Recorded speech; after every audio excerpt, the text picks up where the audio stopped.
زما نه ډېرو خلکو بلکې 3 کسانو دا پوښتنه کړې ده چې هغه کم کار دی چې موږ پښتانه وکړو زموږ مسلې مسایل پې حل شي. زه دا دعوه نه کومه چې که تاسو په دې ویډیو عمل وکړئ یا دا کار په ځان کې راولئ ستاسو ټولې مسلې حل کېدای شي، خو دا دعوه ضرور کومه چې ستاسو په ډېرو مسلو کې کمی راتلی شي. دا اوازونه چې کم زموږ غوږونو ته راځي که دا ستاسو خوښ وي او که نه وي دا اواز به ستاسو غوږونو ته رارسي.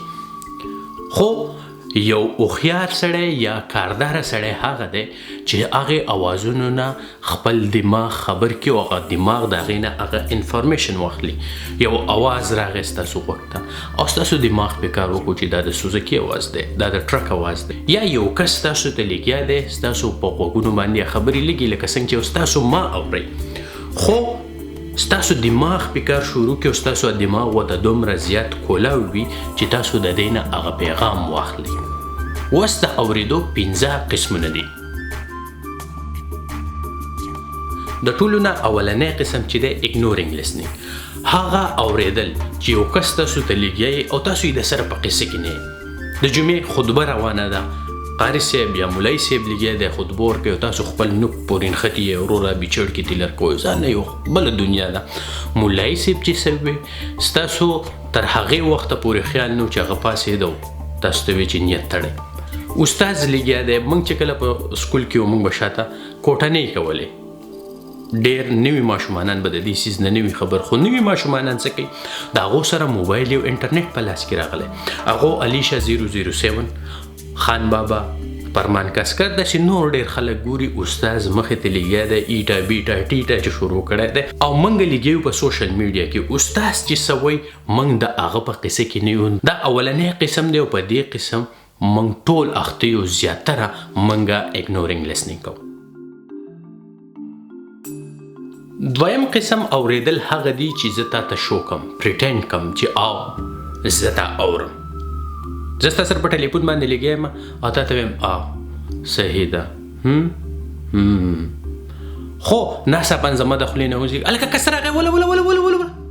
زه لګیا په پبجي کې یم، زما دماغ دا طرف ته نه دی متوجه. نو دا پریټینډینګ لیسنینګ دی. زموږ د زنانه چې پروګرام یا خادۍ له لړ شو بیا راشي دا قصه پوره کوي. نو کله چې دا نارینه ته لګیا وي نو داسې وایي چې یاره ګل دی سخته ناجوړه وه او نه وه راغلې، پلانکۍ سرې جامې اغوستې وي او ډېر خوند یې ورسره کو. بیا د پلانکۍ زوی راتاو شو سر یې مات شو. که دا زنانه ولګي او د نارینه نه بیا تپوس وکړي چې ما تا ته څه ووې، ته په دې قصه پوه شوې، نو دی به ورته جواب څنګه ورکوي چې ګل دی ناجوړه وه او په سور پیس کې یا پړو کې سر تړلی و. دې ته وایي پریټینډ لیسنینګ چې هغه غټ غټ ټکي یې ترې اخیستي دي، دومره خو پوهېدو چې دا څه وایي، خو نور یې هغې ته هېڅ څه توجه نشته هم نه یې اوري. په اورېدو کې درېیم قسم چې دی سلیکټیو لیسنینګ، هغه چې کوم څیز په ما باندې ښه لګي، کومې خبرې په ما باندې ښه لګي هغه زه اورم، خو که زه د هغې نه لږ اخوا څه ویم بس زما هغه انټرست زما هغه دلچسپي په هغې خبرو کې ختمیږي. کله کله که تاسو په سیاست بحث کوئ او د یو کس سره کښېنئ، خاص کر تحریک انصاف والا، او د عمران خان صفت کوئ خو ته به یې ډېر ښه ملګری وي، تا به اوري. خو که تا دا خبره د هغه نه لږه واړوله چې نه مهنګایي ده او دا دی او دا دی او که نه، نو بیا سره څه خلک شرطه هم تیارېږي. دې ته وایي سلیکټیو لیسنینګ، هغه اورېدل چې کم په ما باندې ښه لګي، که غلط دي او که صحیح دي. په ما ښه لګي زه یې اورم، د جلات خان ویډیو د ناصر خان جان ویډیو په ما ښه لګي زه یې اورم، خیر که څه معنی نه لري. زما ویډیو که ډېرې معنی لري خو زما ستا دا کټا سر نه دی خوښ، زه یې نه اورم. دا دی سلیکټیو لیسنینګ.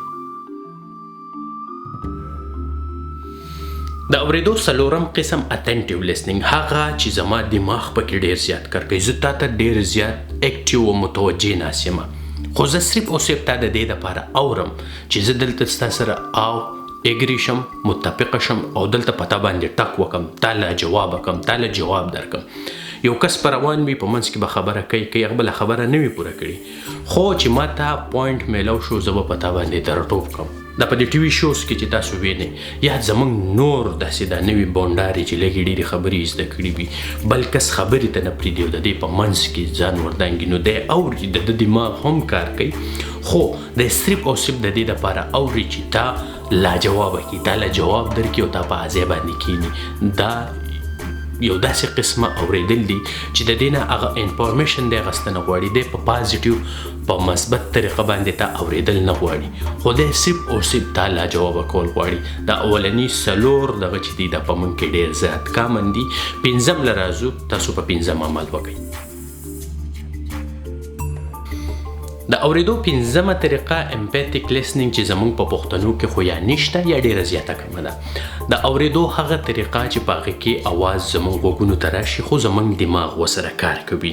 د دماغو سره سره زموږ وجود او زموږ د مخ نه هغه تاثرات هغه دا بیانوي چې او دا کس دا خبره خپل وجود ته دننه کړه، محسوسوي. یو کس تاسو ته د خپل غم خبره کوي، د غم داستان درته وایي، تاسو د هغه سره خفه شوئ، ستا د مخ نه پته لګي، ستا د سترګو نه اوښکې روانې شوې، دغې ته وایي امپیتیک لیسنینګ. یو محفل روان دی، یو کس پکې لطیفې یا ټوکې کوي، تا هغه ټوکه مخکې هم اورېدلې ده خو ته داسې متوجه ناست وې او په اخره کې د دومره وخاندل لکه دا چې ته په اول ځل باندې اورې. یوازې دا نو که موږ مولا په سکول کې استاز په دې طریقه واورو موږ ډېر څه زده کولی شو. او د ټولو نه غټه خبره که زموږ ډاکټران موږ په دې امپیتیک طریقه باندې واوري، داسې دي نه کوي چې سلیکټیو وي. هغه مریض غریب ورته وایي چې مخکې به ما ټوخی کوو اوس مې ښه شوی دی، هغه داسې په ټوخی راښکودو چې بس ته کسو ټوخی ووي او د ټوخي شربت یې ورته ولیکو. نو په دې طریقه باندې که تاسو د چا سره خبرې کوئ، سلو ډاون، رو شئ، رو خبرې کوئ، اورېدلو کوشش ډېر کوئ، صرف په دې طریقه باندې نه چې ته بل غلی کې پوره خبره اورئ. او که دا 5مه طریقه تاسو په خپل روزمره ژوند کې راولئ، زه فکر کوم چې ستاسو ډېرې مسلې مسایل د دې سره حل کېدای شي. تر بلې ویډیو بیم بقا.